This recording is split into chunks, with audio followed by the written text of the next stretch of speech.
Yeah, so that's what I'm talking about. What's the deal with airline food? You know, something to matter? I forgot to say it.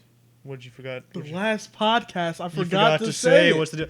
Well, to be fair to the viewers, this isn't even a gimmick that exists yet. That's true.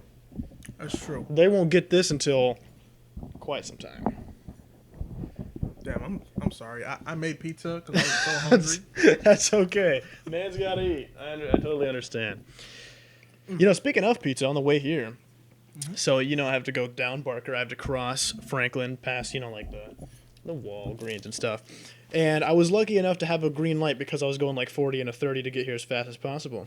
Oh, okay. And when I looked to my left and right to see who was stopped at the red lights, it was like traveling back in time to the days of the Wild West when you had two cowboys ready for high noon to draw. Bro, on one side, get into a race? on one side was Domino's, on the other was Papa John's, the delivery cars. So I was like, "Oh shit, bro, the rivalry." So, unfortunately, I was going too fast to see what happened next. But I think I'll check the news. There might be a bloodbath on Franklin. Headline. Yeah. Oh, you know what? How foolish of us! We didn't even do an intro. You mind if I didn't know we started, but yeah, bro. Okay, cool. I haven't done an intro in so long. I miss it. Bro, let's go. Hello, everybody. Thank you so much for joining. Wait. No. That's not good enough. That's not good enough. Go for it. Put your soul into What's up, Gears and Cogs? Welcome to the next episode of Systems. Gears and Cogs. That's what I'm saying, Let's right? go. That's what I'm going to start calling people in everyday life because, you know, you got all the gender stuff going on. Oh, glob. But no one's going to be mad if you call them a gear. Well, actually, maybe someone will be mad if you call them a cog. I don't know. But it's worth a shot. I'll try to stay away from the pizza. Yeah, we can't have a repeat of episode 1 with you eating pizza rolls. Listen. By the way, I kept like the 19 minutes before the episode started as another after hours thing we'll post. Okay, bad. So we got at least 5 of those, I think. All right. Okay. My friend, my comrade. It's Mi good amigo. to have you back on the couch. I know. And you know, it's awesome because we've done so many recordings, just the two of us, but this is an episode. This is it. Yeah, It feels so good to have everything officialized. You know, like, I don't have to worry. Well, it wasn't like I was worrying about it before, but it just feels different now that I know It's reassuring. Yeah. But honestly, I didn't expect. I could have sworn. I could swear like we were still never gonna record the first episode for another like a month. Or I so. know. And to be fair, like it does kind of just get replaced with the feeling of like, damn, now it's gonna be how long until we upload it. But at least we got it done. It's a step in the right direction. Yeah, which I will absolutely take any day of the week. Keep moving forward, and eventually you'll get to your destination. Exactly. If the gears stop turning, then what even are we? Exactly. Yeah, you know. Nice. Expect me to have the little quips. You know, I gotta get into the theme. You know. But so this one in particular, boys and girls, we're gonna talk about other things because tangents are infectious with our group. Apparently, it's true. Could never stay on topic, but I do want to let everyone know that your favorite and most esteemed member. Do you not see my Kirby hoodie on, dude? Everyone's gonna see this and they're like, "That guy's all about gang shit." You know, everyone loves the Kirby hoodie. Pull up on your block. Yeah, ain't no way. Inhale the ops. Oh wait, I don't know about that, but something along those lines. You know? You gotta get rid of them one way or another. Right. Yeah. No. Yeah. Sure. Absolutely. 100%. And pull up on the warp star. You know. Yeah. It all makes sense. But I practice polygamy. We're getting into this quick. Okay. I want to know. So he has been teasing me about this specific episode, and we couldn't do it until we actually had the first premiere with all 6 of us first. But he's been teasing me with these questions he apparently has, and he was like, I'm so excited about it. And then I'm like, what the fuck is it? And he's like, well, I can't tell you until the fucking thing starts. So here we are. What do you have? One for second. me? Oh, you One bastard. second. This thing, it's just trying to fall. Oh, make it not fall. That's That's the plan. That's the plan. Yeah. We tried that. Perfect. Okay. What were you saying? Oh yes. So polygamy. Yes, polygamy. I kind of want to ease you into the question and ask some general basic questions Yeah. about polygamy first. So, first of all, just give me a broad overview how you feel being in a polygamous relationship. First, I feel I love, it's a thing where like, well, like it's like how you feel about being in a monogamous relationship. It's just something you do, right? It's just So yeah. I can say like I love it because I do, but that can be said about any relationship you're in. Yeah. To be completely honest with you, but particularly, polygamy is complicated. So there's a lot of ups and downs, but it's worth it if you are with partners you trust. So it does kind of have the same feeling like you go through your life falling in and out of love. So falling into love into a polygamous relationship still feels generally Yeah, the it's same. people have this misconception that your heart is finite. So I can only love this person a certain amount, and then that's it.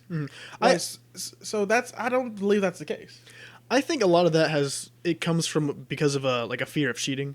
You hear someone with two people and people think that, but I feel like if you how would you try to explain to someone polygamy without in order to get them to be like, you know what, that makes more sense. Okay. Story time. So before our third arrived, right? My girlfriend and our third were just friends, right? And things were difficult for her at the time. One day I was visiting them, and it came to a point where like she was really hurt, the one that wasn't a part of the relationship at the point in time, and she needed someone to be there for her, right? And because I wasn't like really in her life like that at that point, I couldn't do that. But she could do that.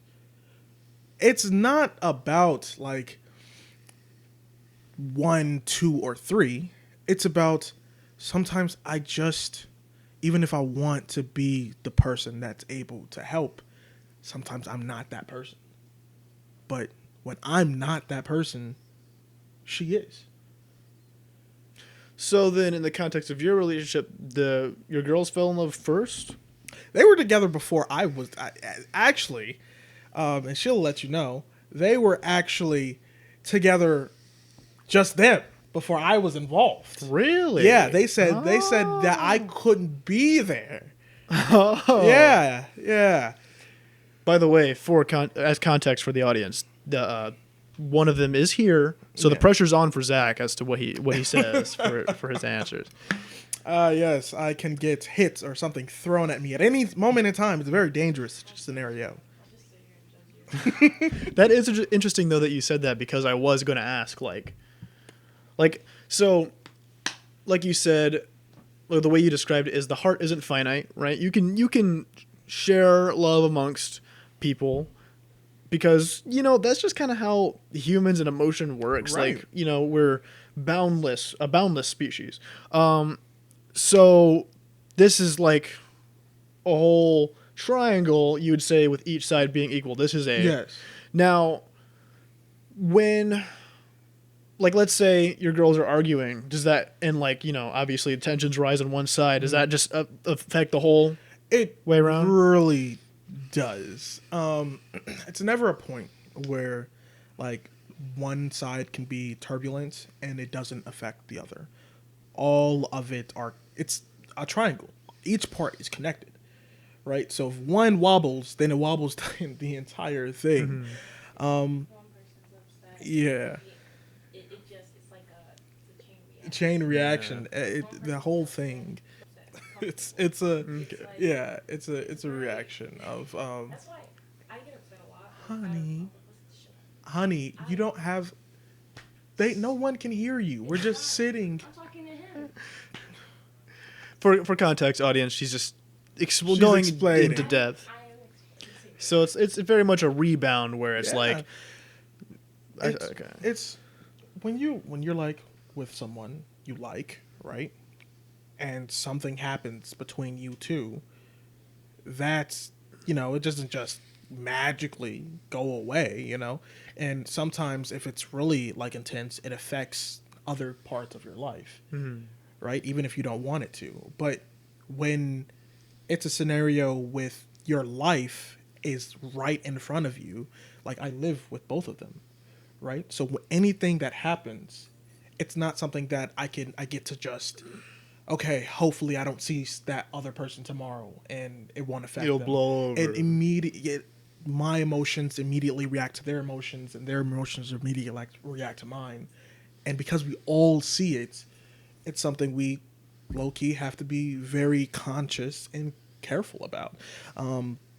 There's a lot of emotional maturity that has to go into it. Sometimes one of us is acting more childish than the other, but that's I always can appreciate that regardless of who it is at the time, one person always decides to, hey, maybe I should step up this time and make the boat go back steady. Okay. Yeah, no, like you said, like obviously you can't just expect it to blow over, and that is like a very important value in relationships, to actually face what you're doing. Which, would you say that's like easier or harder when you have three people? Because I imagine like if you do something and one of them doesn't say something, someone else, the other one will, right? See, that was a problem I had with my relationship, was that we often were just like, let's just not think about it and it'll blow over. And then it was like, that's a stupid ass idea. Because, but, hey, shit happens, I guess. It's because no way of, and I genuinely believe this, no way of loving someone is superior than the other. So some methods work for different people, right? If it comes to a point where like you guys don't talk about it, but the next day the waters are actually calm, then as long as the situation is resolved someday, I don't see much of a problem with it. But if it's something that's still in the back of your mind, like, and persistently being just pushed back. after what this bitch said yesterday, like it, Yeah, no. if that thought is still in the back of your mind, even if you don't say anything about it, then it just makes it more easy for something else to come up, and then it just starts to pile on. That's true. That's very true. Like, because I feel like in my relationship that did happen often, where it was just like, it'll just keep coupling on if you don't just tackle it. So I entirely get you. All right. Well, I think I've relatively easier, and I actually do kind of wish Bree was here as well for this, because I feel like having both people for this question, it's gonna be way funnier to see. Okay, so What is this? I'm not gonna assume about how any three of you want to live your future, Okay. right? But let's say one day you guys want to have a kid. Okay. Who bears the child? Do you just go ham on both until both. someone has? Oh yeah. Now, and if you have two kids, you just deal with that. Oh, that's first of all something everyone should know about me. I want kids. I want so many kids. The minimum kids I want is 6. Oh my god! That's not a joke. That's not a joke. That's 3 for each. Did you know this? Yeah. Yes, and the other one knows this too. I want minimum 6 kids. I think at the end of the day, you're looking at me crazy. Go on. But I think at the end of the Christmas gonna be expensive. yeah, it's gonna be crazy. This shit better take the fuck off, man. I think at 6 the end of the kids. day, regardless of like how successful I am in this endeavor or any other endeavor, how rich I am, how poor I am, how many friends I have, how many people like me, how many people hate me, whatever. At the end of the day, when I'm an old man, when I'm on my bed, when I'm about to die, how many people are going to show up? How many friends will I have broken off my connections with? How many new connections will I have made? How many of all those experiences I thought I would never stop talking to somebody, and then it just didn't matter? Because at the end of the day, I feel like that's what matters the most. When I'm on my deathbed and before I close my eyes, who's going to be there? And most of the time, as long as you treat them right, family is. Okay. But 6? Like that. You want to raise 6 kids? I mean, I guess with 3 parents it'd be a little easier. That's 2 for each. But damn, 6. I want at least 6. Yes, I've always at least 6. I've always loved. Have you ever watched? What's that Netflix show? It's like, I don't know what. It's a long fucking title, and it's like everything that could go wrong did go wrong, or like unfortunate adventure of an unfortunate events or something. And it's, I don't remember the fucking show name, but the kids. It's about these kids. They're adopted parents. They live in an adopted house, and like, well, they live in a house, and all the kids in there have been adopted, and it's like 6 of them, 7 of them, 8 of them, whatever, and it's just all of them just being family. Their parents are gone. They got kidnapped or something. I don't remember the fucking plot, but they depended on each other to get through whatever the fuck was happening. I guess some of the kids got kidnapped or something. I don't remember what the story was. Gotcha. But my point is, I always admire shit like that. I like big families. I like that. I like when I like families being able to depend on each other. I always kind of hated being a single child until I realized that it didn't really matter much because, well, my family was always around me growing up until I was ready to stand on my own two feet. But let's say I have 2 boys, it'll be nice if both of those boys around the same age can depend on each other. What if one is getting bullied? What if one needs a pep talk? What if one needs to learn how to talk to girls? What if one is popular and the other isn't? What if one is smart and the other isn't? What if one is more? Regardless of what it is, it would always be nice that one of them can depend on another of them.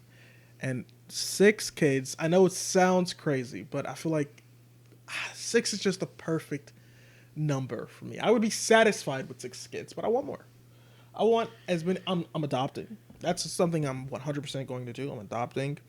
I want as many kids. So you want what the fuck's that movie called?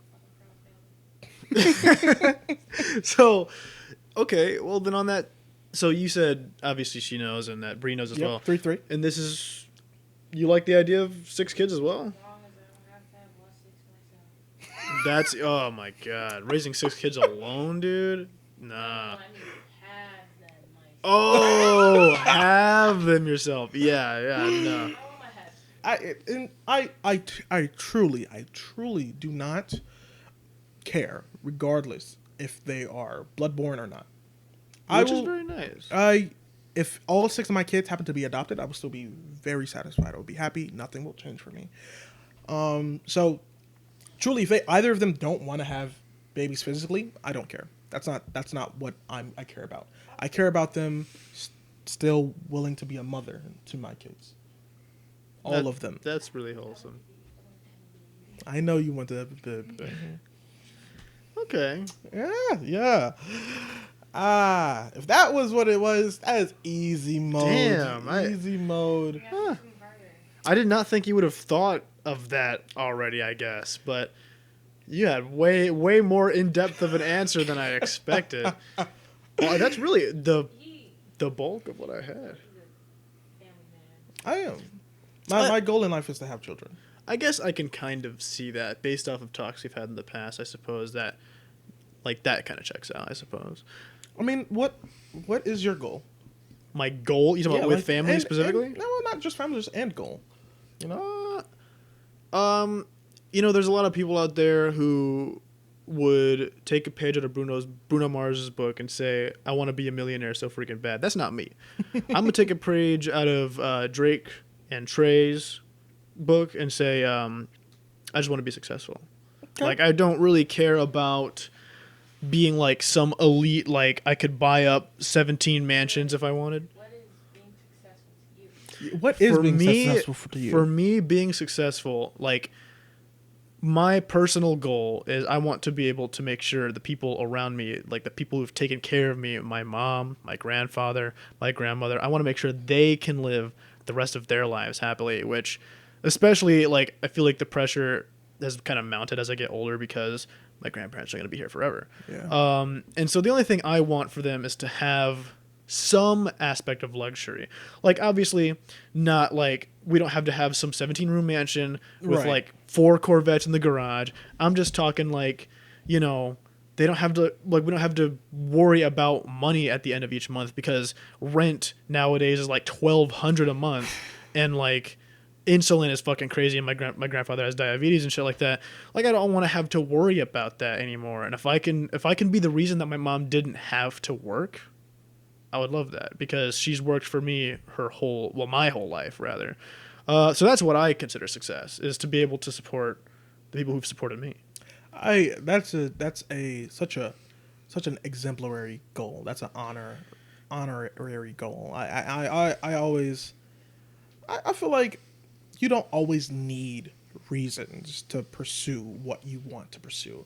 Like, if you want to be rich just to be rich, I don't feel like there's anything wrong with that. Yeah. But I also feel like when people have a reason for their desires, it makes their drive more intense. Yeah, because like it's one thing to be like, I want to go to the finals of this thing just because I want to go to the finals of this thing, versus, you know, I've been working at this my whole life, and my fucking mother with cancer wanted to see me with that medal or something, and it's like, I want to do that for her, you know, type shit, where it's like some things give you that drive and some people just want to do things just to do them, A realistically. wise man once said the only difference between want and need is the reason.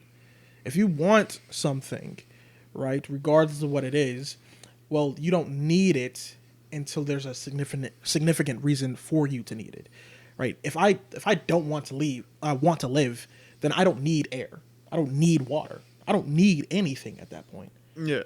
But if I want to provide for my family, if I want for them to have a life with non-stress over bills or medicine or anything like that, then I need money.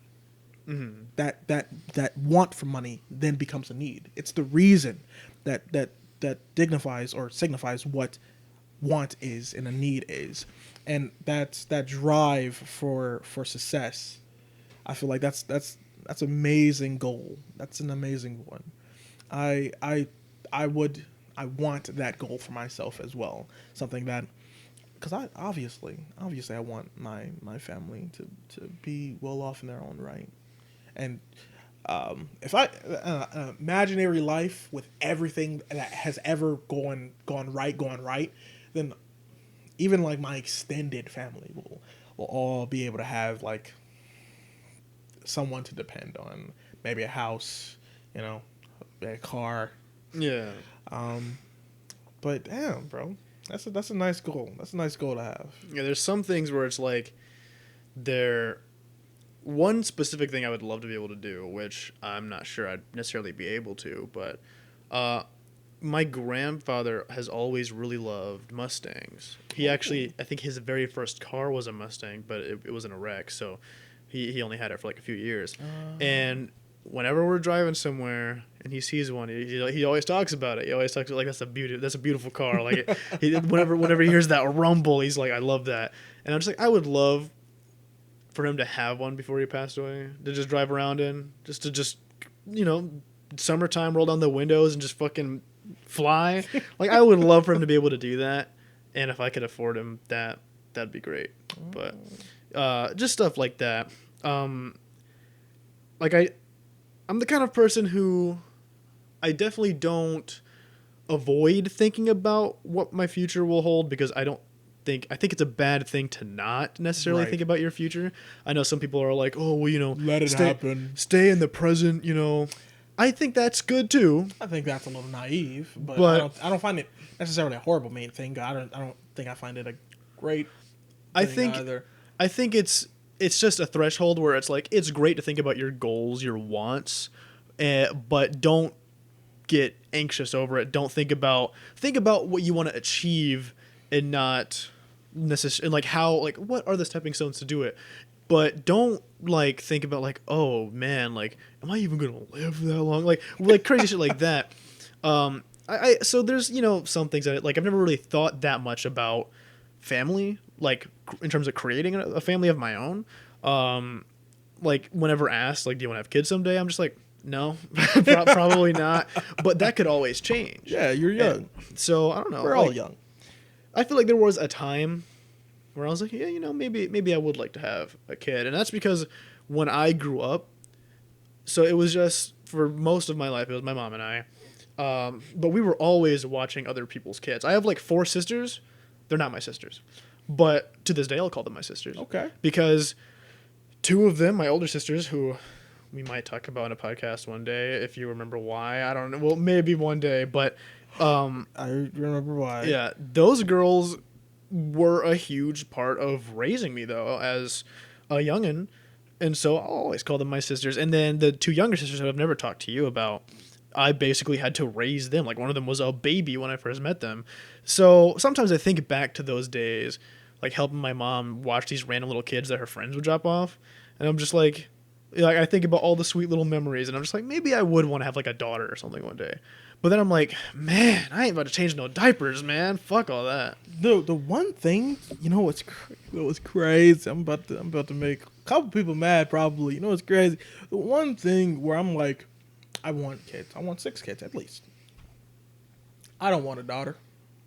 You don't want a single daughter? I don't want a single daughter. I ain't gonna lie to you. If I end up having a daughter, hey princess, if you're watching this, daddy Yes. loves you. Yeah, show her this like 10 I years from now. love you, okay?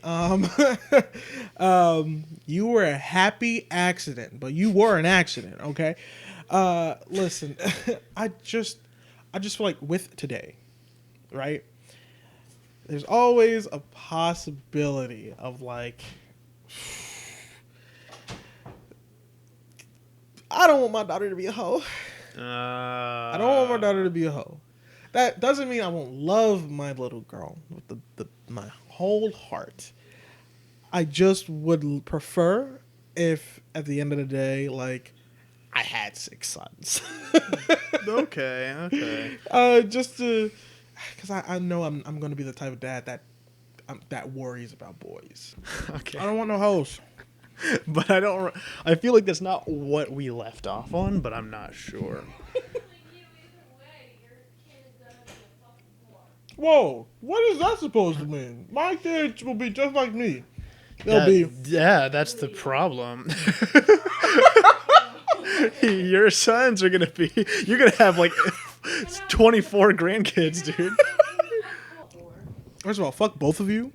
My kids will be virgin priests. So, Really? So you did want to be a priest. I knew it. what are you I don't know where you got this idea. I don't know where that came Where do you from think either. I wanted to be a priest. Ooh. You even mentioned that when we played Pokemon Go the one Shut time. up! What is wrong? Well, with you? I'm just. You said it. Damn, you distracted me with that bullshit. Something about death. I don't remember that. Oh, about how you want to be surrounded by loved ones? No. There's a new topic. New topic. Oh, yeah. So I started a long time ago. I started this thing. I don't know where I saw it. I think I saw it like off of Family Guy, American Dad, Okay. something that I took to heart apparently. I don't know where it is. I'm sure someone will find a clip of this and they'll know what I'm talking about. They'll verify your claims. Okay. I don't know.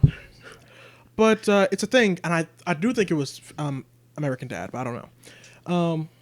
Or Family Guy. But the thing is, it's a situation where you prepare you act like someone in your life that you care about dies.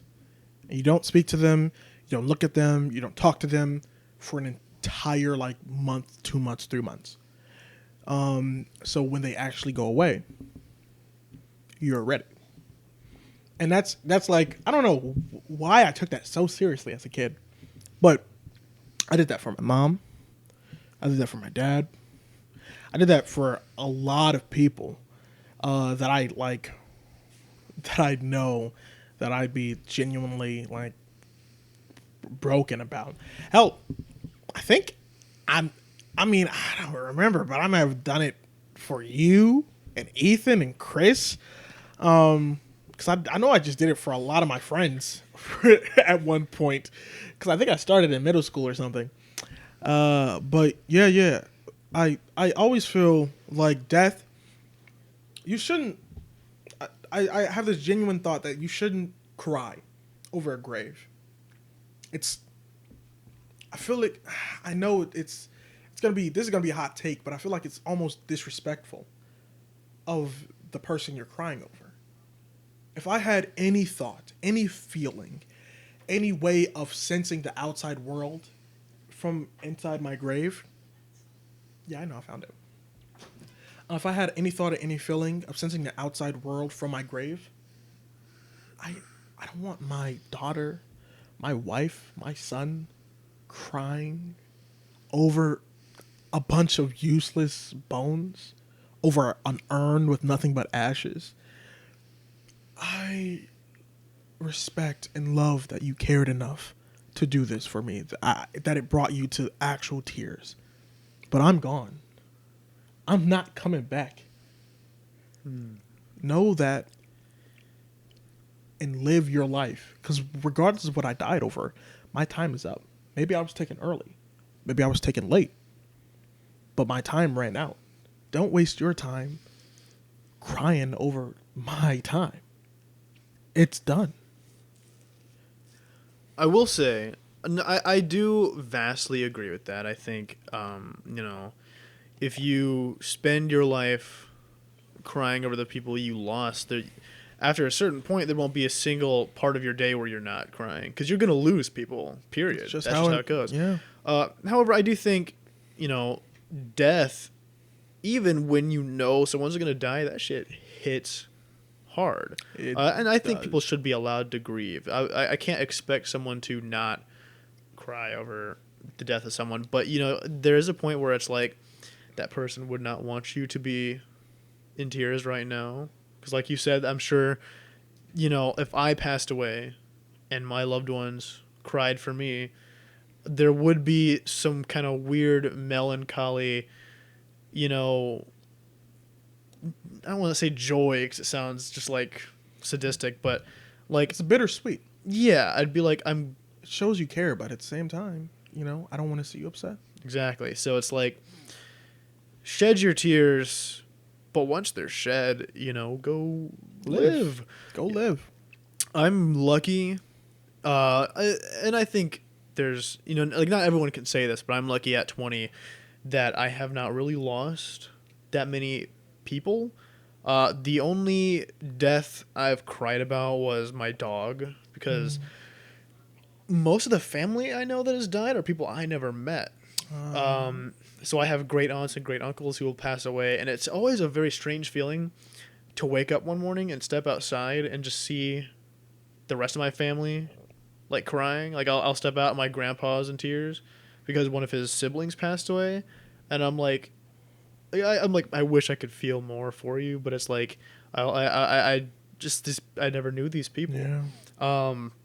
But when my dog passed, that actually like fucked me up for a bit, because like I said, I hadn't lost anyone really at that point. It was a first time experience. Yeah, and I was there like so there was this one night.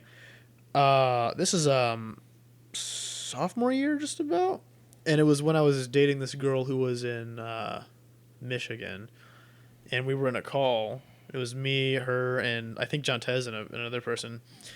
And I was just sitting at the laptop talking to them with my dog Sasha, I was just chilling with her because I knew she had been getting sick lately.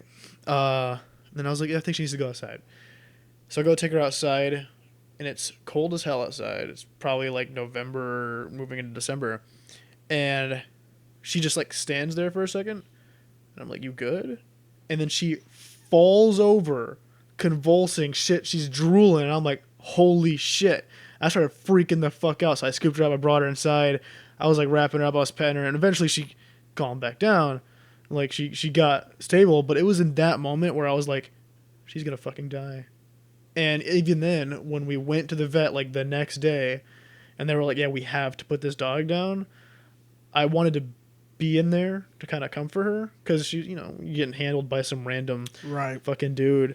But that, yeah, man, that it was so weird. I'm sorry for anyone who might be listening who's sensitive to like death and stuff, but this episode is serious. Yeah, it was just so.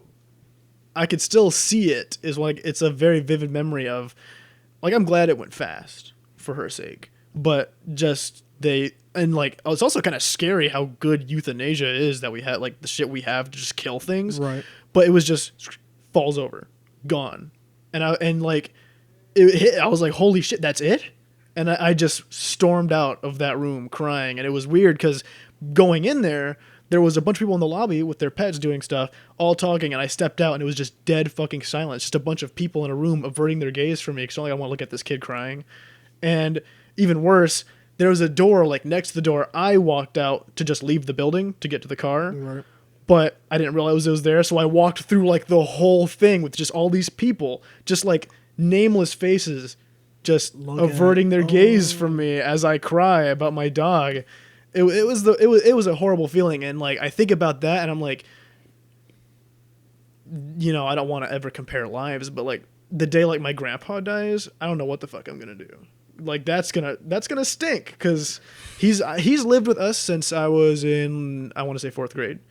Like my grandpa's been more in my life than my dad's ever been in my life. Hell, in a lot of places, my mom even, because she was always working and my grandpa was the one watching me. So it's like the day he passes away, I think that's gonna be a rough ass few months. It is death has a way of like getting through your barriers to the point like nothing else. So, back when I was in high school. I never told anyone this. One day I'm gonna have just my mom on the podcast. But she got hit by a truck. Yeah, she was driving on the highway. A truck hit her, sped off. Whoa. So she was in hospital, right? And she was in so much pain. She just wanted to go to sleep. And for some reason, they just couldn't keep her asleep, probably because of overdosing or something. Maybe like a risk of comatose or something. But she just didn't want to be lucid. And it got to a point where she was just like, I don't want to be alive. And I'm sitting there, and I'm in the hospital with her. My father's on my side. And she's like, don't say that. Your son's here. And she was in so much pain that I don't even think it registered to her. And in that moment, I thought she was going to die. I truly did. The doctor said that she was going to be okay. Thankfully, and it was going to be a long recovery, and it was a long recovery. But I thought she was going to die, not because of the accident, but just because she was going to give up on life. She was so hurt. And I kept it up. Like I didn't cry. And then in my mind I was just like, don't, not right now. This ain't about you. Don't make her worry. Don't even bring attention to yourself. Just don't. And then I made it into the car. And then I was like, don't. Not in front of your father either. He doesn't need this either. He's just as affected. Don't. And then I made it into my room. And then I broke. So it doesn't matter. It really it. And I'll still to this day try when both of them, anyone I care about passes away. I'll always try not there. And I'll try to hold it. But man, it has a way of like regardless, it breaks through any preparation. And it's anything. Dogs, grandpas, fathers, it's the bond that matters. It's true. Yeah, no, like, damn. This guy, how did it get so? We were talking about like you having 6 kids now. But how does it? This is like the. Yeah, we just completed the circle of life essentially. That is crazy. I feel like this is like the second or third time this has happened in a recording where that's. Yeah, no, like. You know what? We're not even talking about it anymore. Let's get to something lighter. What? This is wild. Yeah, what makes you happy?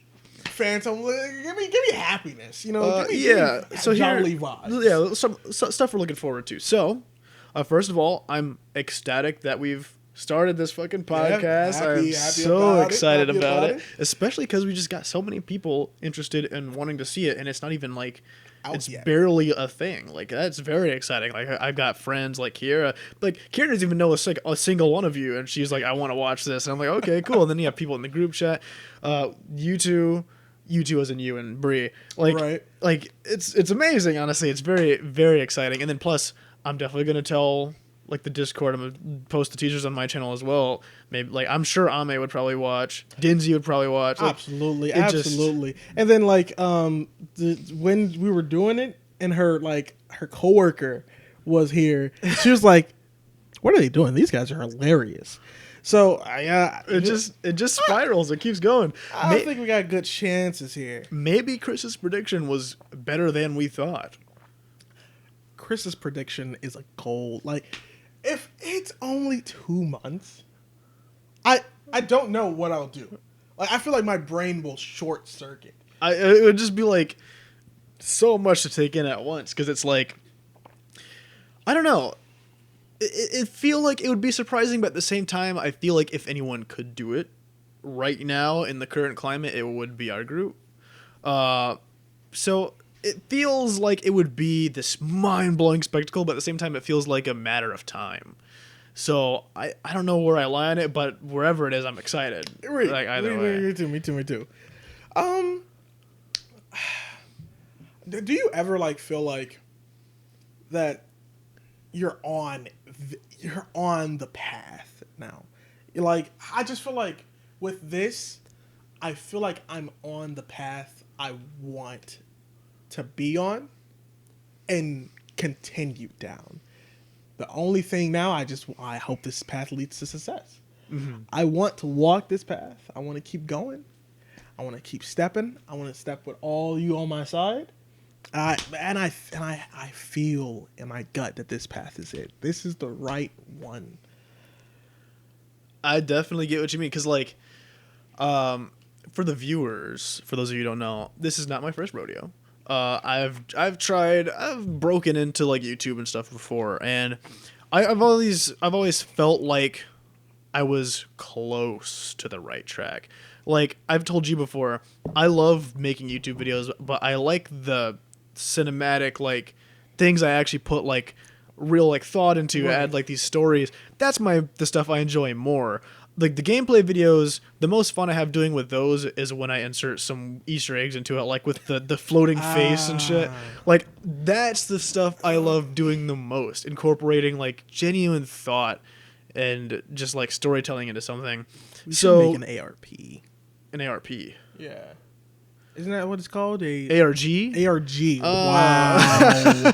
Wow. You were thinking of ERP.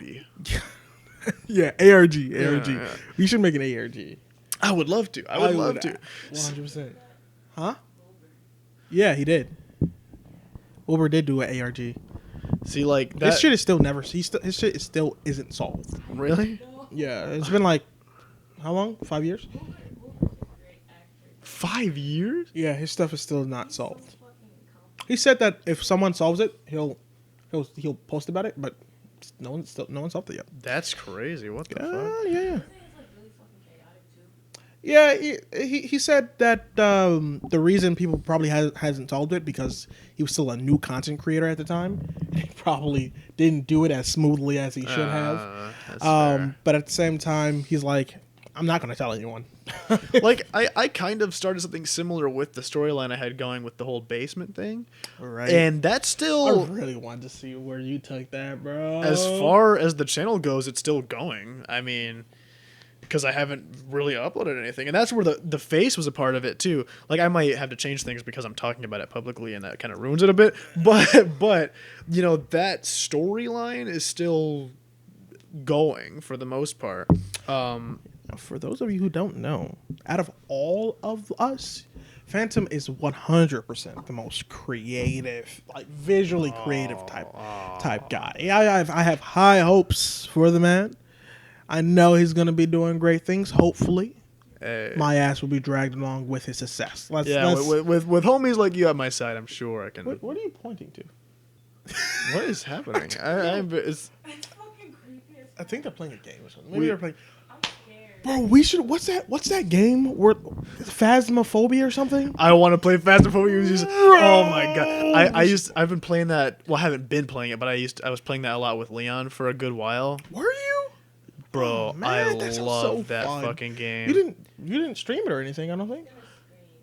He screams so loud. He's gonna scream. Oh, at Phasmophobia, I'm not great. with you're gonna scary be games. shrieking, bro. I'm I'm not telling good with horror games, bro. I'm gonna have to yell at him to shut up. you. To be honest, though, I like the reactions are some of the best part. Like I love Phasmophobia. Like, and you can play it without VR, by the way. So if you wanted to get it, But I would cry. it is. I will say, ironically enough, I think after the updates, it's a little less fun than it used to be, just because the main problem with Phasmophobia is it has like 20 ghosts now. And so Damn. it's so hard to solve it now. Like there's some people who can walk in, see like a fucking rabbit turd on the floor and be like, yeah, that's a wraith. And I'm just like, I don't know how the fuck you do that. Because I can be in there like, Detectives? I'll What be the in there fuck? like 20 minutes and be like, oh, I think it's a phantom, and then I get killed, and it's like, yeah, it was a poltergeist, and I'm like, what the fuck? It's kind of just too hard now, at least for me. Maybe I just stink nuts. I mean, I don't play it enough. I am not good Not hella with neither. scary things. What I really want to do as well, because I'm thinking group things. I really want to do what's those things called where you go and you get like locked in a room, Oh, like an escape room? escape room. An escape room, bro! That I sounds awesome, really though. want to do an escape room with like I can't remember who was telling me this. what? I feel like it was a girl I was talking up at some point. But there's apparently an escape room place here. Yeah, there is. I don't know what the themes of the ones are here, though. Like, I assume me it changes every once in a while. No, I don't think so. That has to do with murder. My sister will solve it. I don't think so. Because I feel like because every once in a while you haven't seen them. Like every once in a while there'll be like a fucking poster on like I don't think- wooden fence or something, and it'll be like escape room. I don't think I Really? Maybe am I tripping? Well, to be fair, I don't really be going anywhere. So Right. I guess there's only so many places I can see them. But also, I just don't read ads very much. Wait. How do you Yeah, when the hell? eat and sleep here? You don't go anywhere. Wow, you're saying I don't move? Okay, first of all, you're right. But secondly, No, you move. You wake up. You walk a step, and you stay with that. but for those of you who don't know, I don't have a car. Yes, I don't have a car. I don't either, so don't worry. But I don't have a car because I never felt like I needed a car. Whenever I wanted to walk somewhere, wherever I need to get somewhere, I walked. And I walked everywhere. There was a point in time where I walked 8.5 miles to get to a friend's house. Clean out the basement and make it look nice. Absolutely not. I'm not doing it in the basement. You're out of your mind. I said clean it, make it look nice. Cleaning it won't help the den of spiders in that motherfucker. No, Yeah, they'll because just come you would back. clean. No, they live down there. There's nests. Kill them No. gun, and my sister had a. That takes an extermination team. You're out. You're crazy. Get a beekeeper suit. No. Yeah, just get the little gas. But I walked 8.5 miles to go to a friend house. Yeah. And Charles. Charles. Who the fuck is Charles? Oh, that's Leon's brother. Leon's brother Charles. Right. It was just someone. It was a female. Which female? Honesty It was- is the best policy at this point. Are you serious right now? I mean, Free, and it wasn't me. Anyways, Who was it? it was. Oh, you don't know them, so it's a person. I can't say their name. Don't matter. So what do you want me to You do? can edit it. Just No, say their name. no. Only Bree might know. Okay, maybe. Who knows? No, I'll tell you after. How about that, I baby? will remember.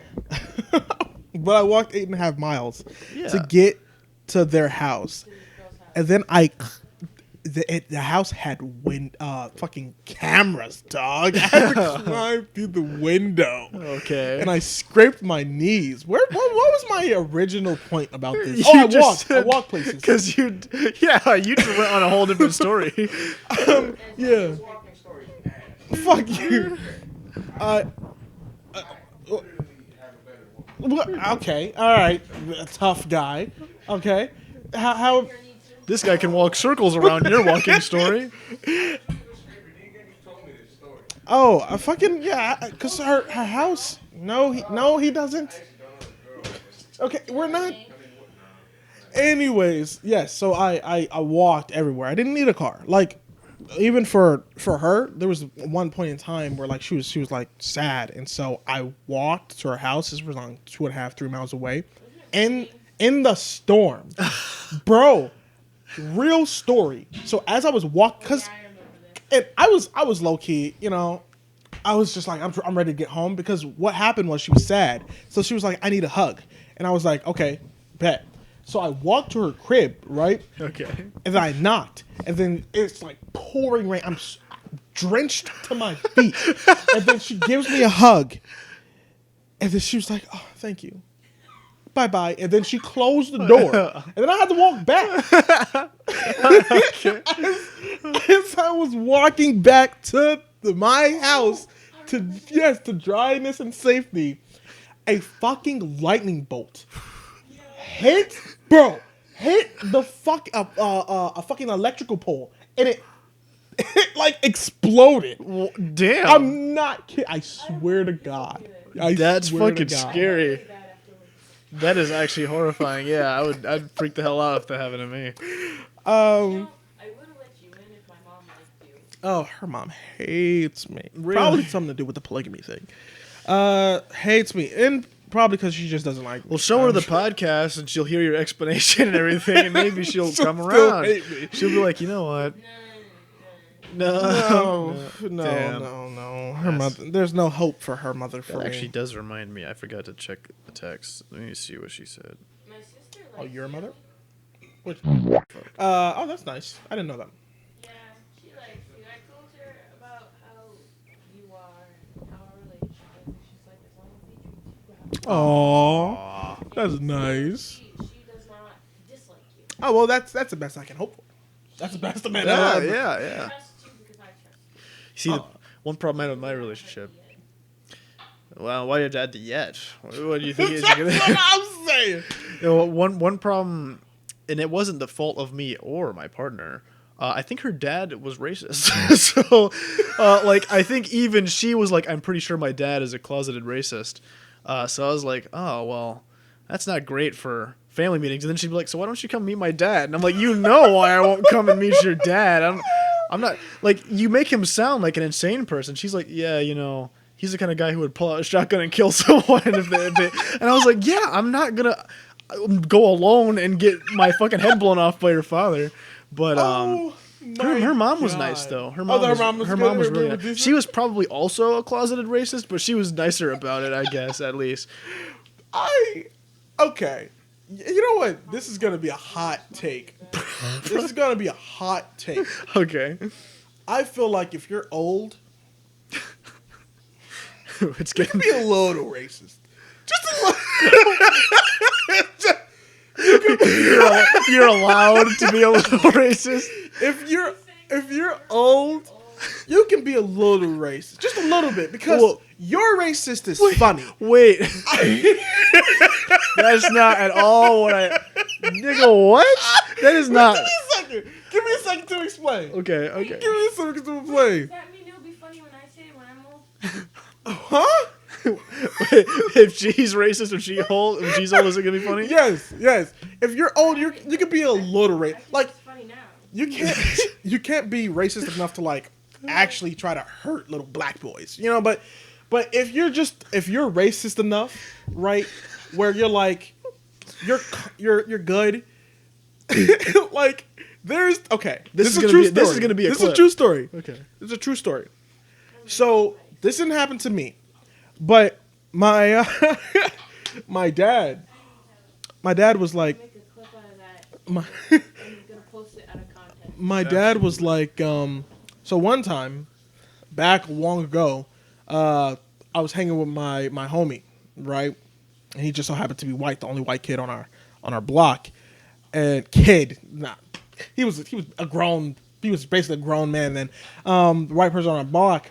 And my dude's dad, he gave me a drink, and he was like, I never really liked you, but I said, cuss words are fine on the podcast, but we might have to do a little post processing on that. Just a little adjustment. he said 32 minutes in. Good to know. Go on. Like, I never really liked you, but I think you're a good one. You're a good one. And then my boss was like, I ain't have a thought to say. I didn't know what to do. And he was like, you want a beer? And my boss was like, sure. And I don't know. I feel like if I had that experience, I would die. He said it was funny too. I honestly, depending on how it sounded, I probably would have laughed as well. So like, don't be racist. That's fucked up.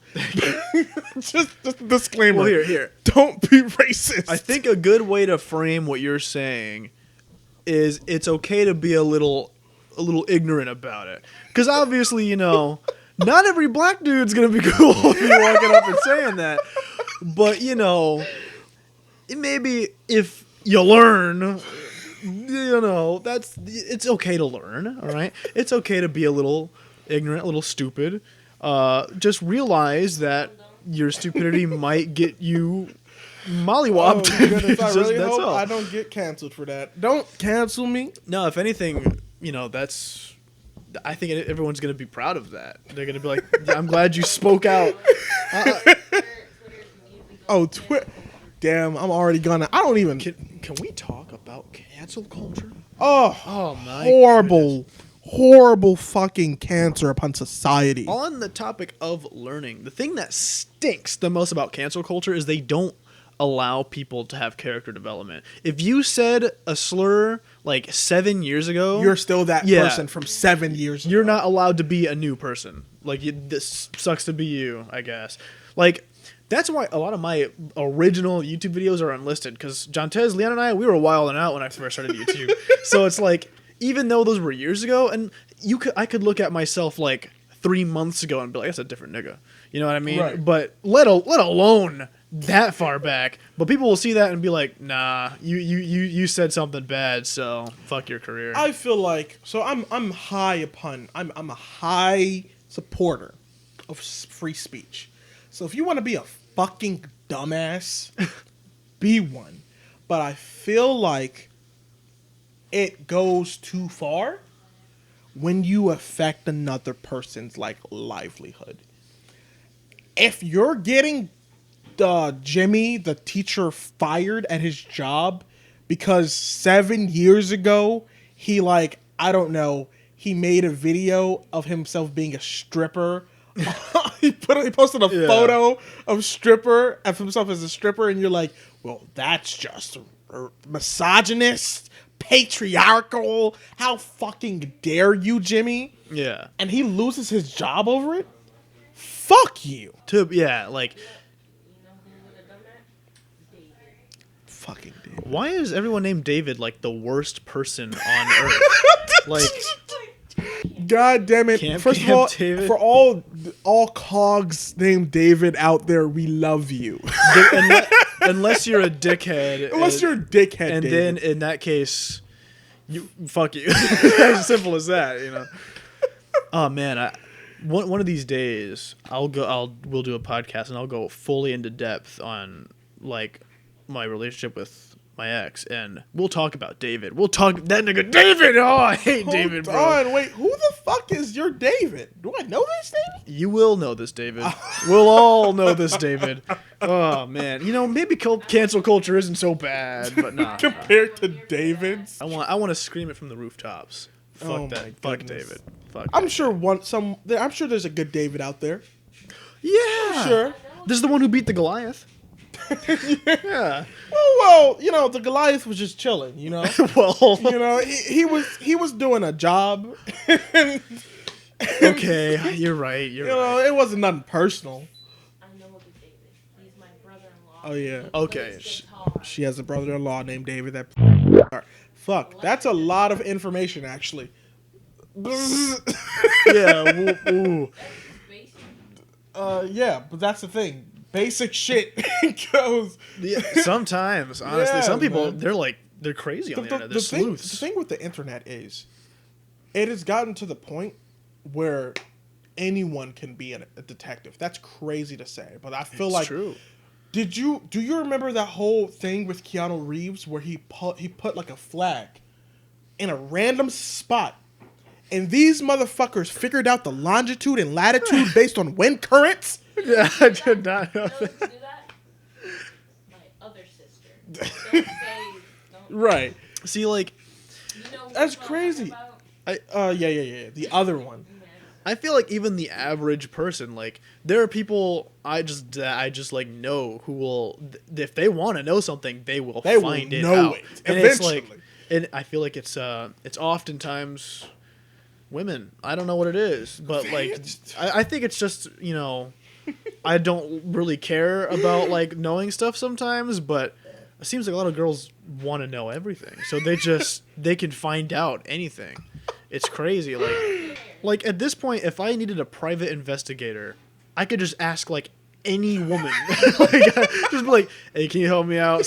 I think someone's been like breaking into my house recently." What's their family footprint? Yeah, Who's their yeah. ancestors? When's the last time they were online?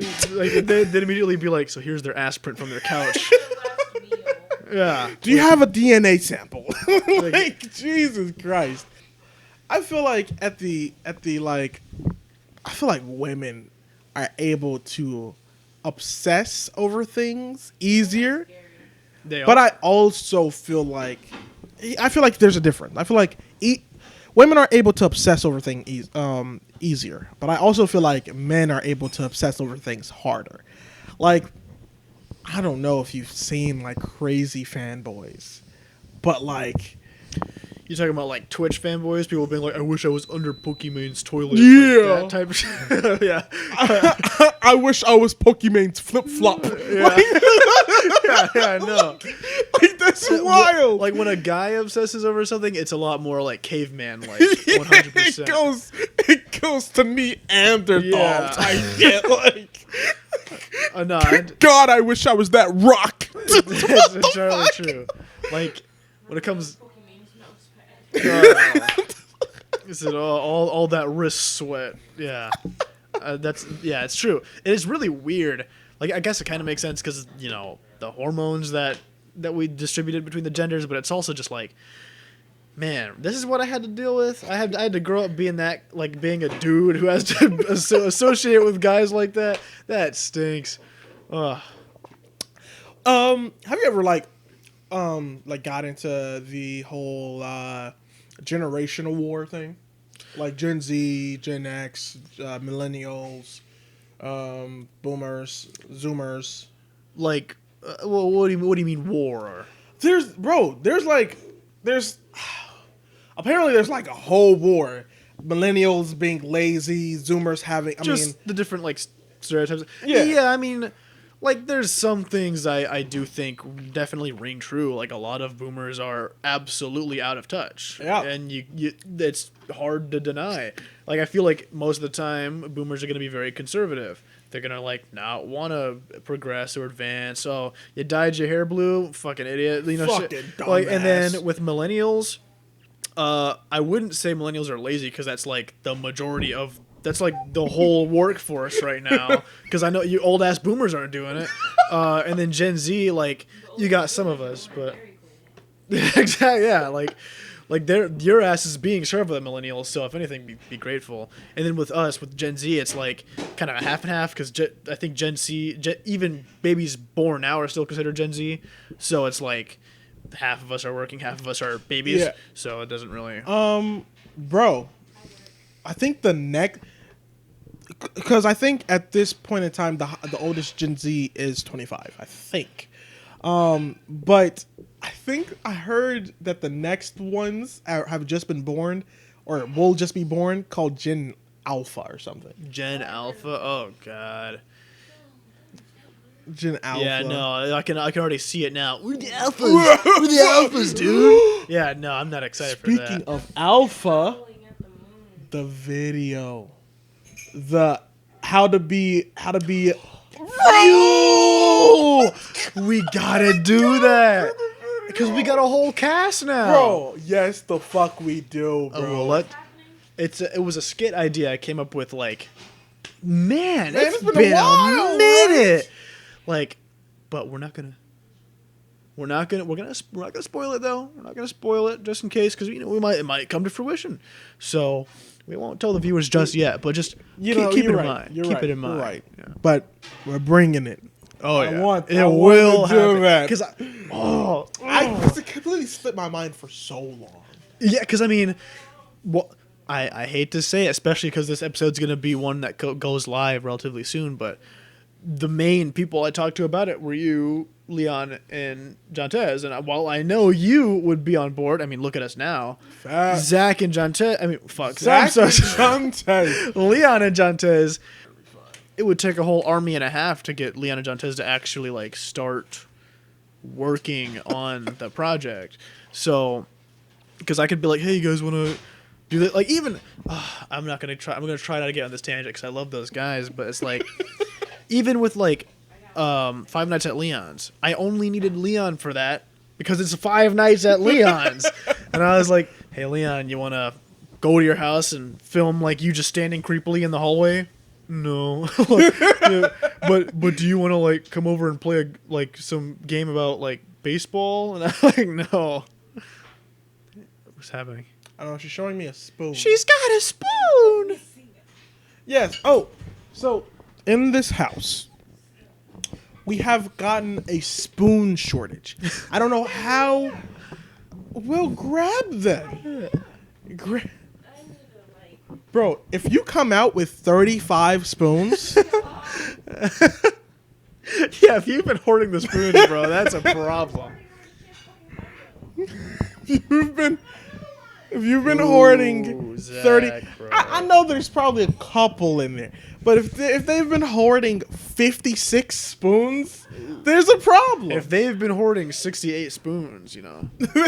Like, I feel like it's gotten to a bro, we have like 3 spoons in our drawer. 3 spoons. Yeah, I mean, I have a feeling I know where they are now. Like, it seems keep coming out with more spoons. seems like a certain someone might have just had all the spoons. Damn it. Yeah. God damn it. Okay. All right. And I remember coming over here yesterday and them or at least recently and them being like, "Where's the spoons?" You know, I was thinking the same thing. Now look at you. Now look at you. Your den being the source of the lost spoons.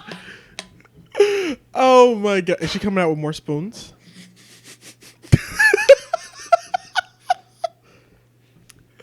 That's nuts. Okay.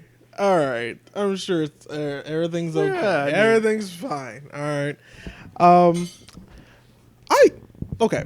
Have you ever like thought like deeply in regards Once in a while.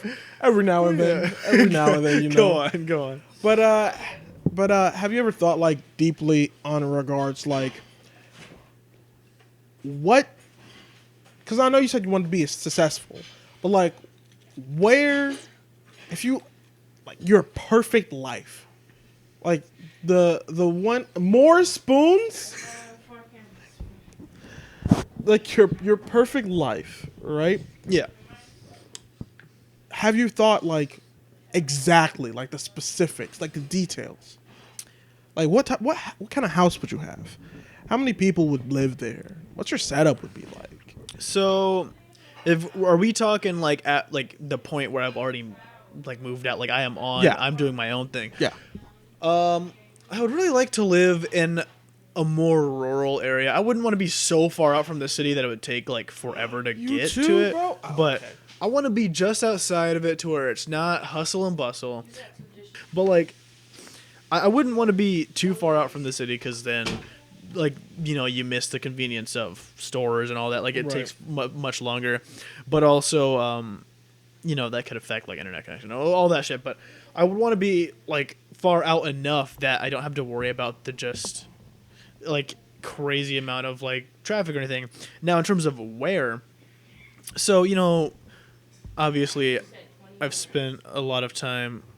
What's going on? Honey, nothing. Oh, obviously, I've spent a lot of time wanting to be a creator. Right. And you always hear creators being like, "Oh, I'm gonna move to like Miami or something, or like Los Angeles." Oh, I don't know about that. And it's like, fuck that. Absolutely not. I'm not trying to go anywhere. Like, I'm not trying to live anywhere near those areas. Like, all the big, like, cities that people want to live in, fuck that. New York? Hell no. oh no. Like, but, I feel like the kind of just, like, prettier, more connected to nature places. Like, Austin showed me pictures from Washington, because that's where he's stationed at the moment. Right. And that is such a beautiful fucking state, depending on where you are.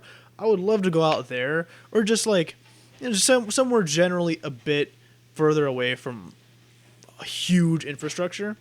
I don't want a big house. That's more shit to have to manage. I would want just like, More rooms to clean. yeah, exactly. Like, I would want just like my room if I have a partner, maybe an extra room for them, and then like an office or something. And then, I mean, like not like a nice yard. Like, I really don't want anything crazy. I just want like the. That, A big yard. bro. That's true. Well, I kind of like. I like big yards. I want a decent size one, like not like a tiny. Yeah, I don't want like fucking 50 acres. like an acre. Yeah, no, like. I don't think you know this because you haven't been in a lot of drives with me during the day. But I have a really weird thing with lawns. I like lawns a lot. I'll like drive by and be like, "That's a good ass lawn." Damn, that lawn I is don't nice. know what Woo! it is. I don't know where that came from. I Bro, don't even. it's your man instincts coming out. I haven't bro. even mowed a lawn in Doesn't forever matter. because in the places I've lived, there are people who just do it. That's so not the point. You're a man, are you not? I guess So you like lawns. You like you can appreciate that's the law of the It's land. like women and hair and nails. Okay, I like guess, yes, that's bro. fair. Okay. That's almost the same. Pretty much. I want a good nice lawn. I want Y'all weird. We're gonna be like in our 40s, being like, now you look see at you that don't lawn. look man. at that lawn now. Oh, Look at them shrubs. oh, fill up your lawn. It's kind of growing, ain't it? Exactly.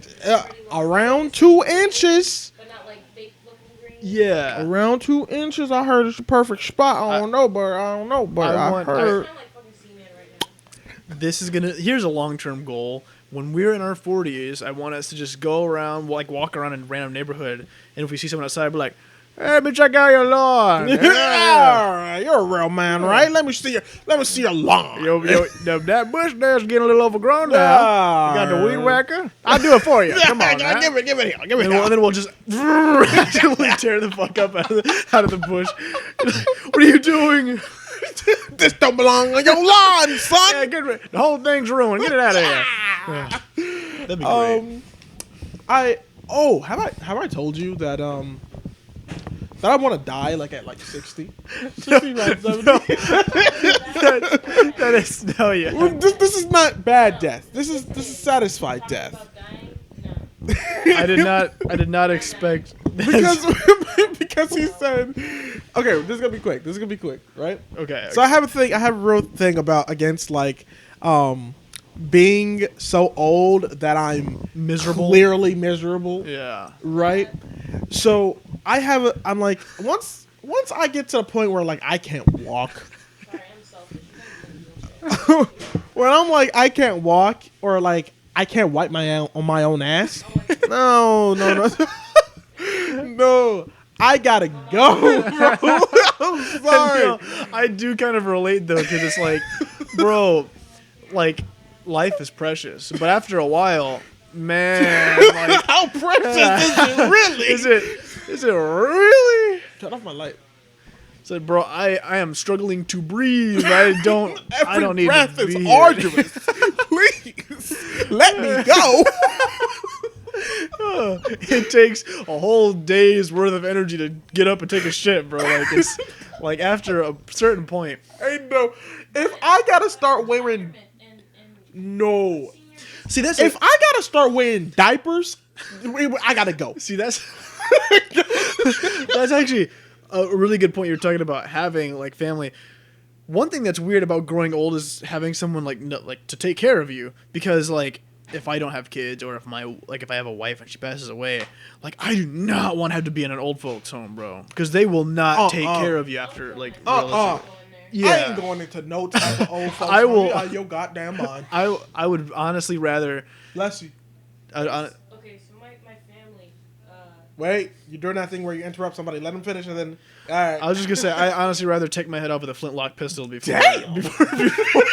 before having to be in the old folks home. Go on. My, Yeah, no, my like- thing is, right, there are too many videos or clips out there of old people being abused. It's true. Bro,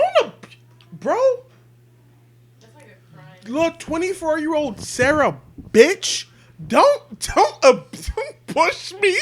I'm like 80, bitch, don't do that. You honestly, you deserve to get like the 3-piece instant knockout if you're bullying old people. Like 1, 2, 3, bro, like, come fuck out on. of here. Like, especially because like there's like shit like that, like a physical, like pushing them around, but sometimes it gets kind of like existential in a weird way, like when they just like, well, I'm just gonna keep like shoving you with pills so that you're not bothering me constantly. Like, imagine having to live a life where you can't do anything because you've just been drugged up. Like, that would stink. I would hate There is a that. special place and a non-existent hell for you. All right, don't. Oh my God, there's a 10th ring for your ass. We skipped 7, 8, and 9, motherfucker. Oh my God. I don't know what God you believe in, but I can guarantee he doesn't believe in you. The facts. I can't be old. Is what I was. Yeah, no, Is essentially. what I was trying to. It's kind of weird. Like, old folks' homes feel like the antithesis. Well, not antithesis. That'd be like they're like the old person version of like orphanages and shit, where it's Right. like no one wants to ever adopt. Now you have like no one wants to take care of these old people Right. type deal. It's weird how life works like that, where people are just like, if I got to take care of you, I'm not taking care of you. Bro, if I raised you, son, for 18 fucking years of your life, and you stick me in the old folks' home, I spit on you. I'll curse you and your family. Yo, You are his family. fuck. I'm already living in hell, ain't I? Bitch, I Yeah. gotta share the pain. Ain't no way, bro. You're gonna be the source of your own family curse. Bro, fuck you and fuck my grandson. He a bitch too. Ooh, That's wow. crazy. I'm sorry. Well, here, on a more lighthearted note, something I found out that's very fascinating. So, one horrible thing that you can get as you get old, which is not lighthearted, is dementia, shit like that, or Alzheimer's. That shit stinks, and I feel like Has to suck. that's another case where it's like, I know, like, I think there's, you know how like you can get injured and you can sign a do not resuscitate clause. Right. I wish I had something like that for getting old, where it's like, if I'm losing my mind, please just take take old me yeller out. me. Like, it's at this point, because like dementia and Alzheimer's and shit, like having that would stink. But on a lighthearted note, have you seen the effects that music has on people with such disorders? No. I saw this video. It was this old woman who had dementia for a long time. I think her daughter had passed away or just never visited, but her granddaughter did visit her. And whenever she tried to talk to him, the old lady was just like, just kind of like not paying attention. And if she did, I think she would just like repeat one name, and I think it was the name of her mother. But she that was it. She couldn't really say full sentences. But they tried something where they just put headphones on her and played like music from her time, and she started livening up. She was like jamming to the fucking music, and afterwards it was like she was just coherent all of a sudden. Like she was just talking.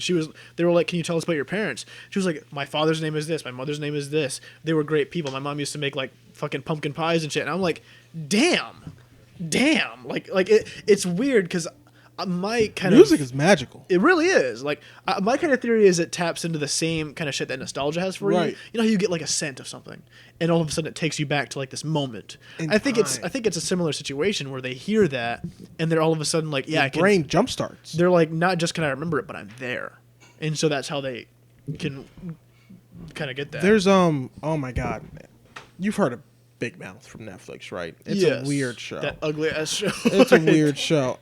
But they came up with a spinoff called Human Resources, which I find infinitely better than Big Mouth. Though I don't hate Big Mouth. I do. I only remember seeing like one season. I just feel like I have to be in a mood for it, if that makes sense, I guess.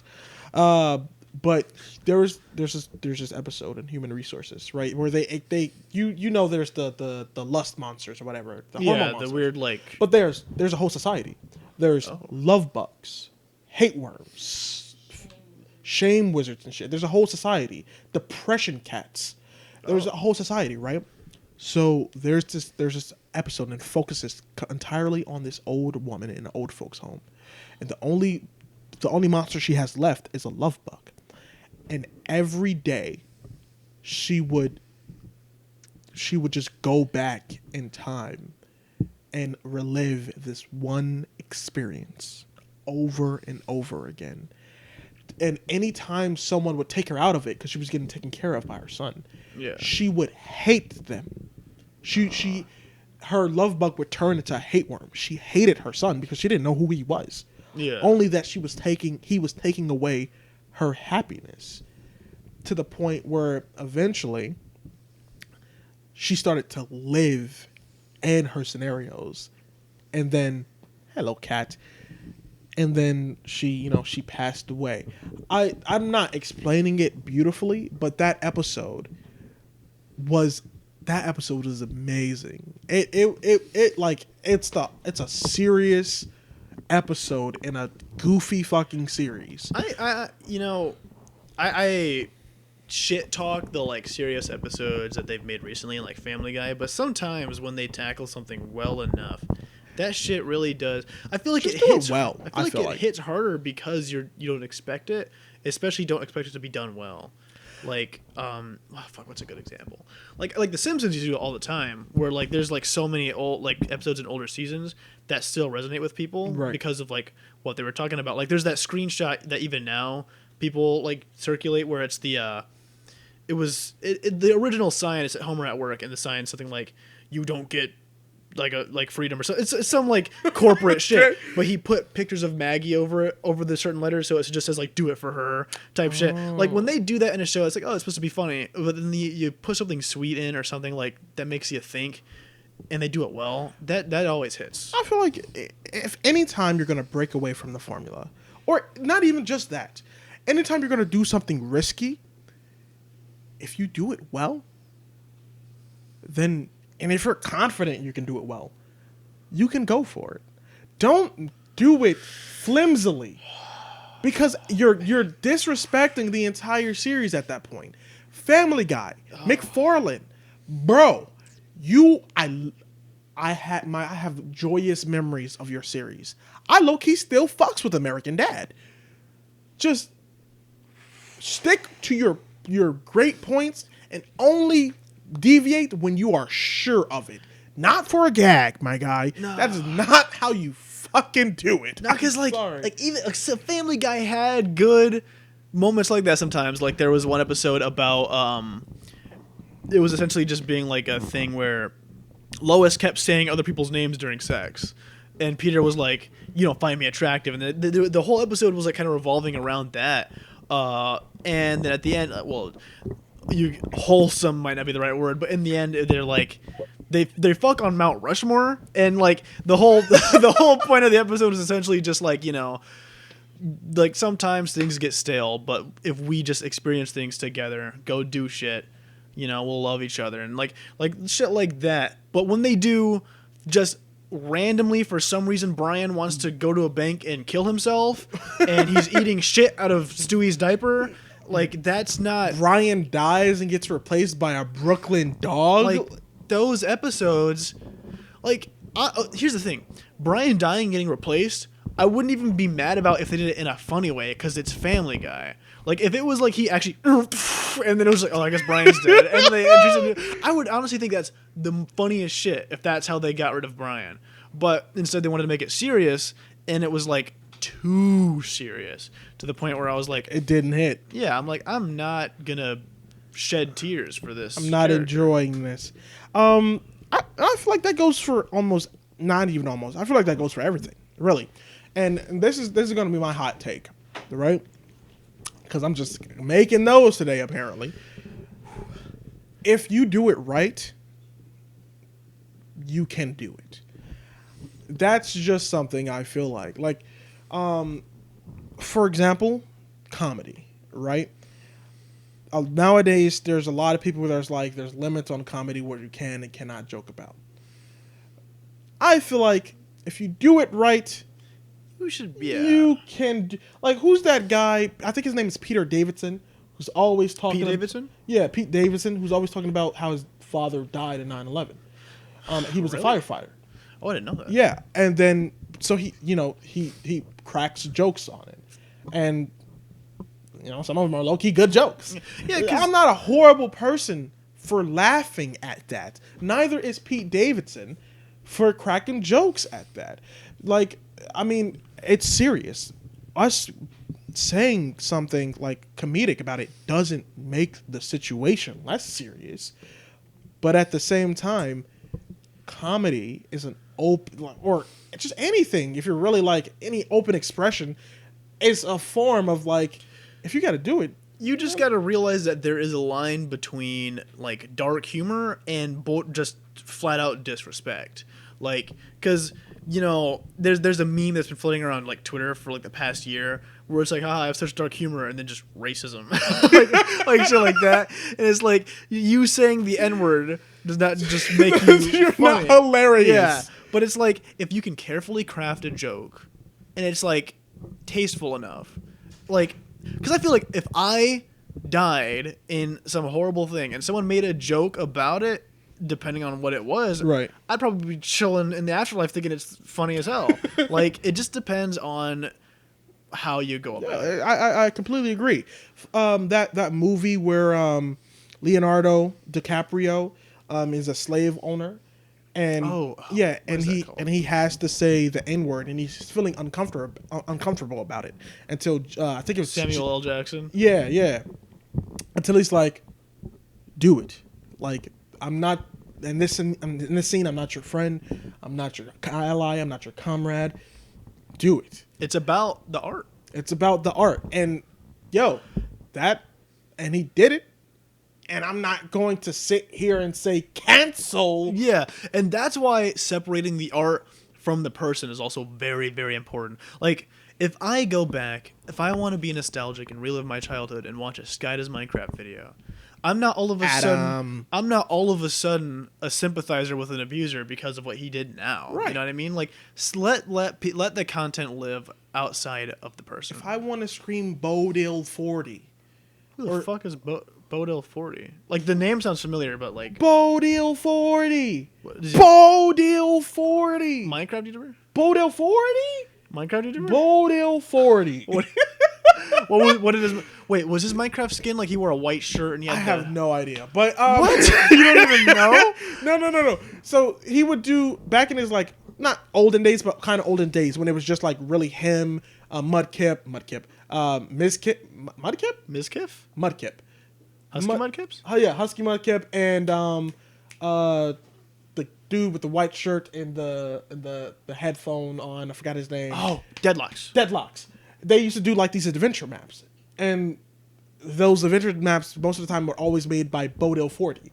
And so when they did them, he was like, "Don't forget to check out the creator, That's Bodil 40." That took me back. Yeah, What the? bro. Bodil 40, bro. I have this one distinct memory of a Sky Does Minecraft video that, like, I feel like no matter how hard I look, I could not find it now, of him playing a Minecraft horror map where the whole point of it was he was breaking into, like, a haunted school. And I remember, because I was a pussy little kid, just being like, what? like thinking it was actually scary.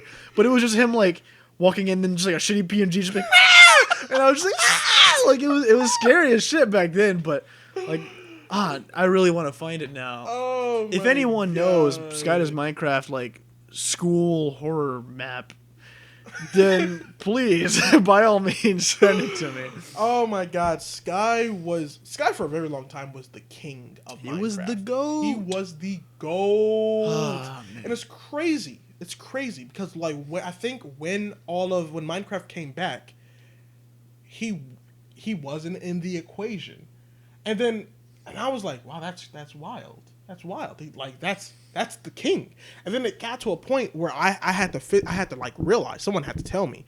I was like, bro, Adam not on that no more. Like the king of Minecraft is other people. Like, I'm like, who's playing Minecraft nowadays that are better? You got like Dream and shit. Dream, Techno. Rest in peace. Rest in peace, Technoblade, and like all these other Minecraft YouTube Purpled or whatever it is.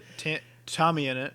Tommy in it, you know, I was like, I didn't know who these people were until that came like around. the resurgence happened. And I was like, yo. Which, by the way, that was a crazy resurgence when you think about it. Yeah, I don't think I've ever seen a game come back that hard. Man, and I know people are gonna be like, he didn't really, but low key, I mean, they didn't like PewDiePie.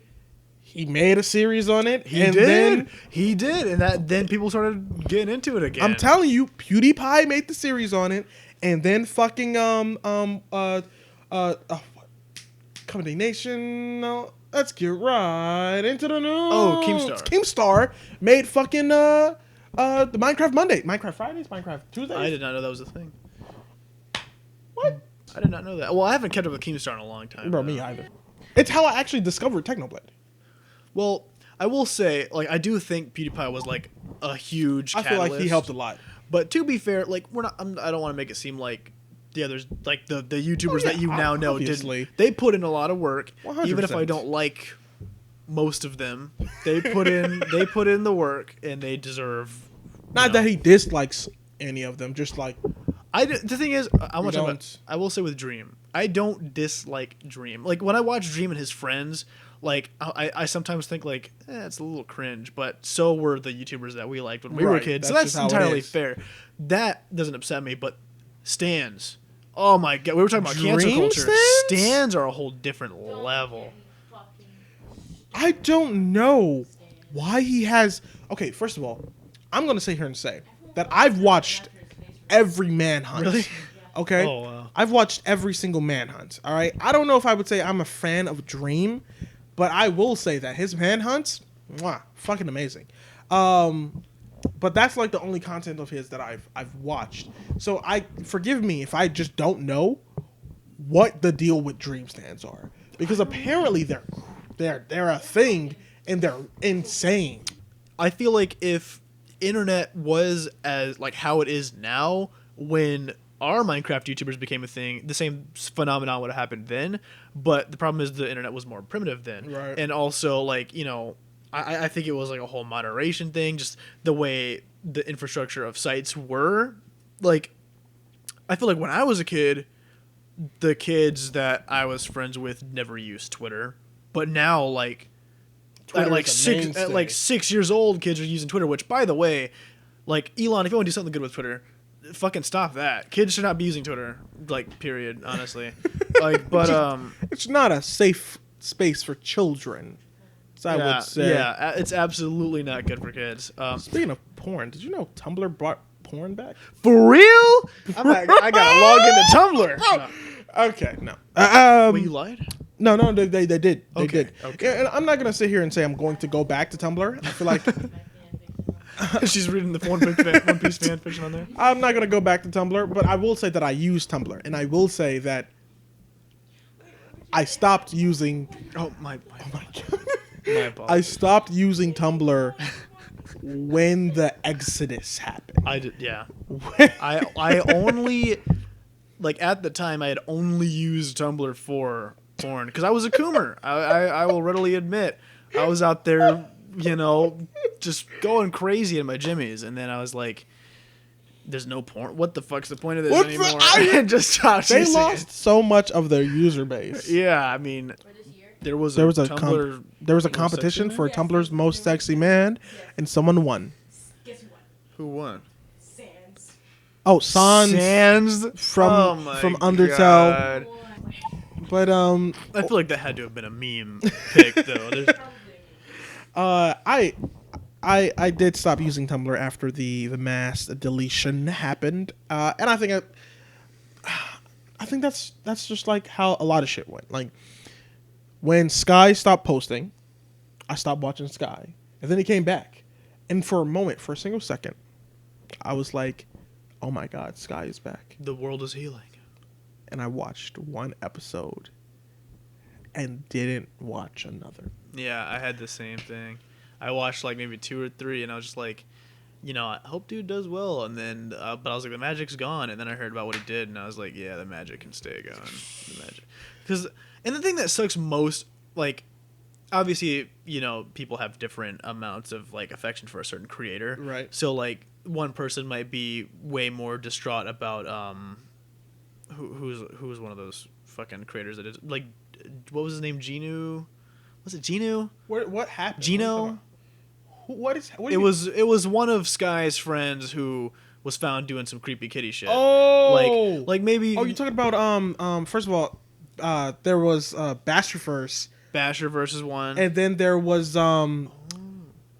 Yeah, I knew who exactly. I just didn't remember his name. And then there was also There was a friend of Stampy, but I can't remember his name. what the fuck was the purple dinosaur called? He did? Barney. He did something? Yeah, No, Barney. I thought Barney was funny. I thought Barney was sacred.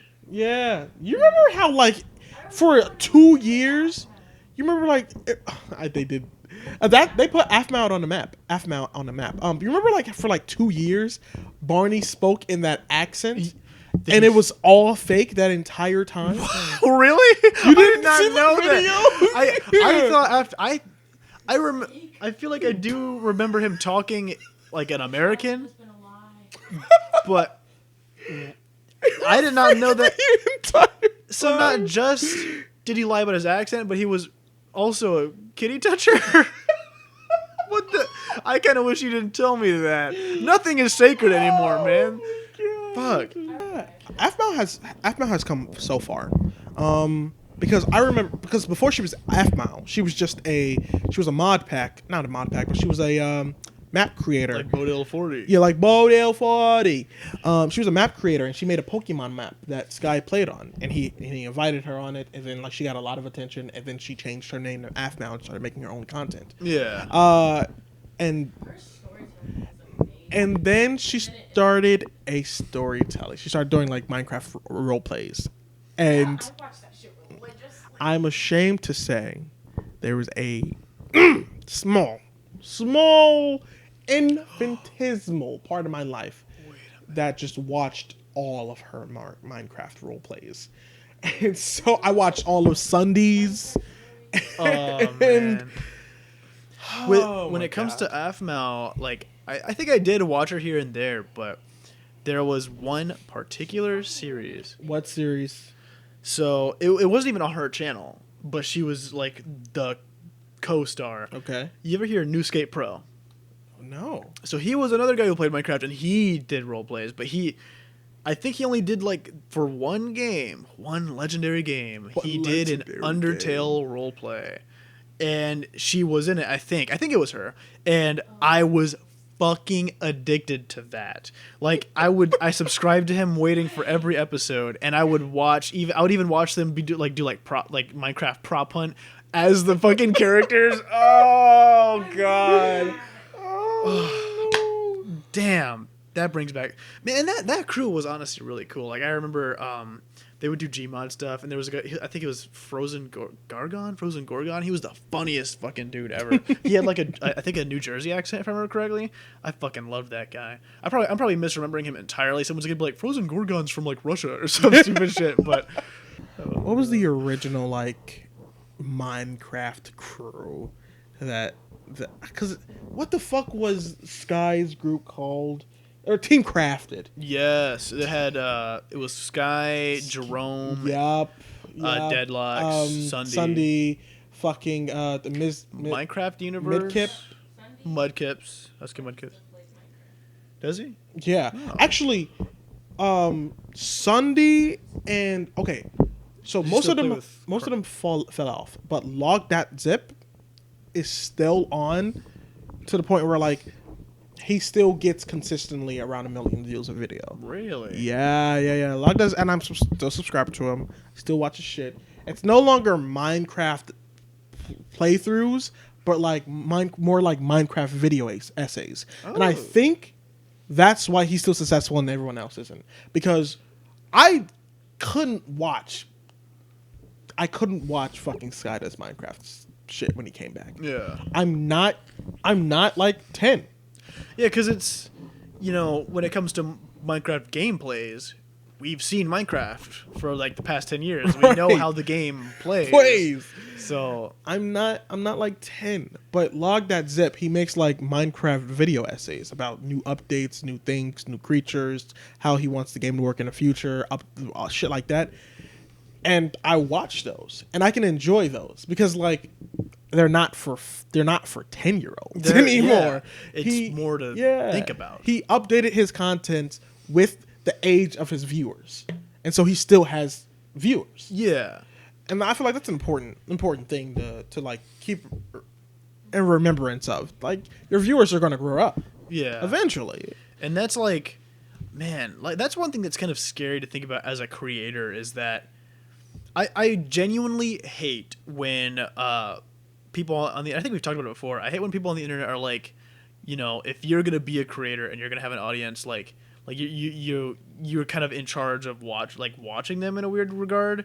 Like, if your kid watches my video and hears me cuss, that's your fault for letting him watch. Like I'm very clearly not like kid friendly, but some parents don't. Like mine, if you watch, like I watched people who cussed and shit growing up, but it is scary to imagine that there could be some like 7-year-old who will grow up until maybe like an 18-year-old still watching my shit.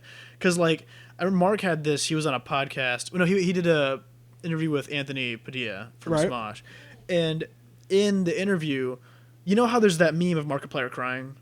Yeah. So he was like, "What's that about?" And I remember vividly seeing this when it came out. It was him reacting to a fan-made thing of people thanking him for all this time because it was his 6 million subscriber special. And I just figured at the time when I saw it, he's crying because, 6 million. Like, yeah.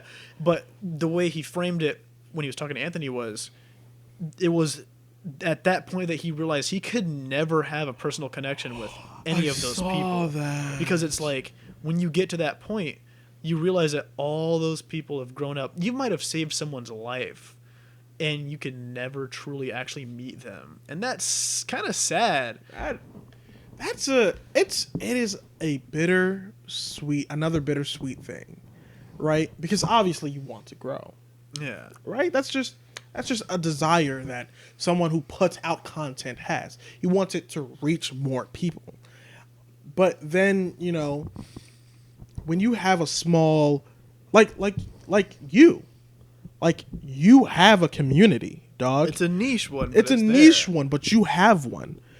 But eventually, you're going to get to a point where there's not going to be another Denzi It's true. You know, or there's not going to be another like person where you can like, oh, I recognize them. Let me type back, reply, say hello, and then like have a conversation. Yeah. Because there's going to be thousands, 2,000s in the stream, or millions of viewers, or millions of comments, and then it goes from like managing a glass of water to finding a drop in the ocean.